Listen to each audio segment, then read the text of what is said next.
iwapo Eco 254 atakataa kuhusiana na yale mazungumzo ambayo nimeyasikia kwenye ground, itakuwaje kwa kubwa na tayari umespend pesa nyingi sana kwenye ile brand? Mimi upande wangu nitajaribu kuweka standard tu. Okay. Basi kama yezi kuwa hivi, basi tufanye hivi. Basi kama yezi pia hivyo kufanya, basi tunyamaze tu hivyo, tuendelee kitu yote. Yes, mimi nitajua upande wangu nitarejesha vipi kile ambacho umewekeza.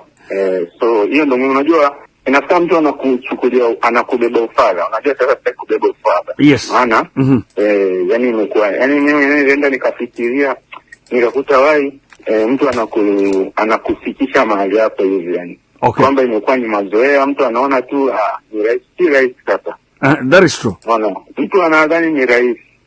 Anachukulia tu rahisi. Mimi ndo najua ugumu, mimi ndo najua ugumu wake. Hata ukiona vitu vinaenda rahisi, si rahisi hivyo unavyoona. Ni wangapi kaka wamejaribu na wamepoteza pesa nyingi. Wamewekeza pesa nyingi zaidi ya milioni 10 ngapi, lakini hakuna mahali popote wanafika. Hususan muziki wetu wa Kenya unachukua muda mrefu sana. Muda mrefu.